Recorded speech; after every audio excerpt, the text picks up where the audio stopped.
Troisièmement, il ne faut jamais tout dépenser. Jamais tout dépenser. Mais épargner afin d'investir. Il y a des gens qui se réjouissent de dire, regarde, j'ai rien. Ils aiment même sortir leur poche comme ça. Pourquoi tu as ce plaisir-là? Certains, tant qu'il n'a pas les poches vides, il n'a pas la paix. Il doit vraiment dépenser. Quand il n'y a plus... L'argent là est fini. S'il a de l'argent, il doit aller dans toutes les boutiques. C'est pourquoi moi, frère, si je n'ai rien à acheter, moi je ne fais pas les lèches-vitrines. Moi, je ne fais pas les lèches-vitrines où j'entre dans un magasin, je n'ai même pas l'intention d'acheter. Je commence à regarder. Tu vas acheter même un truc dont tu n'as pas besoin. Je quitte chez moi pour acheter quelque chose lorsque j'en ai besoin. Ou j'envoie quelqu'un à acheter pour moi. Mais si j'en ai pas besoin, je ne regarde pas. On ne regarde pas quelque chose qu'on ne doit pas acheter ou qu'on ne veut pas acheter. Tu vas acheter, tu vas regretter. Tu as les chaussures que tu veux, tu as les habits que tu veux, tu vas encore regarder les habits. Pourquoi? Tu vas te retrouver avec des habits inutiles. Tu as déjà un frigo, tu vas encore regarder les frigos. Tu as déjà... Pourquoi tu regardes des choses d'ailleurs que même qui ne sont pas à ton niveau pour l'instant? Ne te dérange pas, concentre-toi sur travailler. Un jour tu pourras. 2 heures du temps de lèche-vitrine. Mais cette énergie-là perdue à tourner dans un magasin pour ne rien acheter et tu rentres à la maison chargé de convoitises. Et surtout les femmes. Elles regardent, elles prennent même des photos, mais elles ne vont pas acheter. Oh, tu prends, d'autres même vont se parfumer. Tiens, Obimina 1000 parfums dans Nzoto. Tio Lumbi Biloro Mabe. Il ne faut jamais tout dépenser, mais épargner afin d'investir. Proverbe 13, verset 11, la Bible dit, la richesse mal acquise diminue, mais celui qui amasse peu à peu l'augmente. Celui qui amasse peu à peu l'augmente. Celui qui épargne peu à peu l'augmente. La Bible nous révèle le secret de la richesse, c'est amasser peu à peu, sans voler. Ne vole pas, mais amasse peu à peu. Ne sois pas dans les biens mal acquis, mais amasse peu à peu et ta richesse va augmenter. Et tu ne peux augmenter peu à peu si tu as ce mauvais principe de dépenser jusqu'à ne rien avoir. Et ça, j'ai appris comment? Comme je vous ai dit, j'étais dans un désordre financier avant de me convertir et je pouvais rester sans rien. Tu n'as vraiment rien du tout. Tu manges, tu bois et puis tu n'as rien.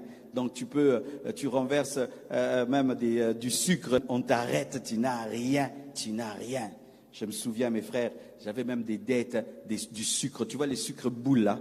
Tu connais le sucre boule? Des dettes du lait. Tu connais le lait de Kobe là, du bleu là, comme la grenade là. Oui, comme tu me vois. J'avais des dettes de pain, d'un pain. Non, vraiment, moi, j'étais grave. Pourquoi? J'ai loué une grande maison en ces temps-là. Grande maison, ma compagne, un jeune de 24 ans. Tu viens chez moi, waouh, il faut voir les chaises. Mais j'ai tout mis dans les chaises, j'ai tout mis dans les loyers. À part ça, je ne sais pas manger. Mais quand tu viens chez moi, waouh, quelle maison. Mais na okembananda quoi, na. Tu sais, un jour, Dieu m'a dit, mon fils, au kokanda côté, en français. Mon fils, tu n'arrives pas. J'ai dit oui, j'arrive pas. Quitte cette maison. Moi, je suis allé voir mon bailleur pour dire chasse-moi. J'arrive pas à payer. Et puis on m'a chassé. Et j'ai reculé dans la vie. J'ai quitté ma campagne. Je suis allé à Matete. J'habitais un garage. Et de là, je suis allé habiter Moussoualou. Une maison, une chambre, salon à $60. Progressivement. Et puis une maison à $100, à 200, à 300, après. Des fois, frère, ceux qui viennent Kanyo reculé au Kokate. Même une voiture, tout l'argent va là-bas. Carburant, V8. Pourquoi tu as un V8, frère? V8, V12. Cherche V2, V1, V4. Frère, tu as une grosse voiture, mais tout ton argent va là-bas. Tu as une grosse maison, tout ton argent va là-bas. Ce train de vie-là te tue et tu dépenses tout. Et moi, je dépensais tout au point où je n'avais pas quoi manger. Maintenant, tu sors de cette belle maison et tu vas déranger la maman du coin qui vend ses pains, ses sucres et ses laits. Vraiment, quelle honte. Mais il fallait voir quand tu vas. Donc, si j'ai de l'argent, comme j'aimais beaucoup les meubles, si j'ai $1000, je prends $1000, je mets dans une chaise. J'oublie que je dois manger. Et maintenant, quand le bailleur vient maintenant, tu commences à lui promettre, viens tel jour, viens tel jour, viens tel jour. Mais j'avais l'argent pour payer le loyer. Mais je voulais la chaise là de ce niveau-là. Ainsi, tu vois les chaises de ce niveau, mais la poche n'est pas du niveau des chaises. Désordre financier. Mais il y a un autre, il a des chaises en plastique, une petite maison. Il a un compte en banque, il mange bien, il n'a la dette de personne. Celui-là est riche. Toi, tu as l'apparence. Amen. Alors je faisais cela. Et puis Dieu m'a dit, ce train de vie, tu n'y arrives pas, ça te fait souffrir. Recule. Et j'ai reculé. Et j'ai cherché un train de vie où je pouvais garder, payer mon loyer calmement, manger calmement. Mais ce n'est pas une maison extraordinaire, ce n'est pas un quartier extraordinaire. Je me souviens, j'habitais une maison sans clôture et une autre, même là où j'épousais Blanche, la maison n'avait pas de clôture. Les gens passaient et voyaient chez moi. Mais je payais $200 là-bas. Mais je l'ai payé quand même et j'ai pu me marier. J'ai pu quand même me marier. Amen. Hein? Ne dépense pas tout. Surtout quand tu es parent, tu dépenses tout. Et si à 3 heures du matin, 2 heures du matin, ton enfant tombe malade et tout le monde a éteint son téléphone, tu vas faire comment?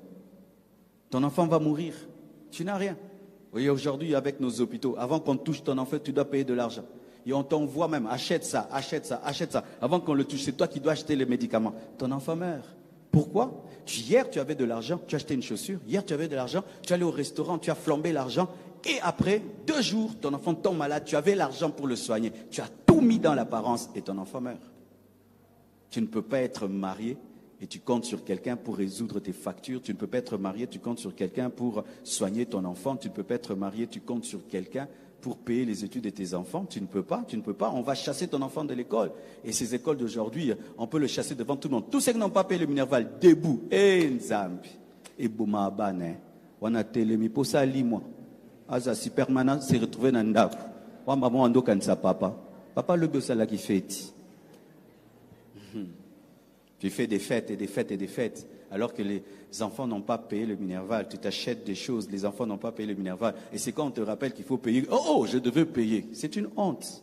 C'est une honte. Quand tu sais que tu as 4 enfants, 3 enfants qui étudient, tout d'un coup tu réduis tes dépenses. Tu dois réduire tes dépenses parce que tu as 3 enfants. Mais il y a des gens, ils vivent comme s'il n'a pas de dépenses, il ne s'est pas engagé, qui n'habite pas une maison, qui n'a pas d'eau et de l'électricité, et tu dépenses comme tout le monde. Tu ne peux pas dépenser comme ce jeune garçon qui vit chez papa, chez maman, on fait tout pour lui, et toi tu as des charges supérieures et tu mènes sa vie. Non, non, non. C'est pourquoi quitter les apparences. Amen, hein? Quitter la vie d'apparence. Quitter les apparences. Quitter les apparences. Tu vas mourir pauvre.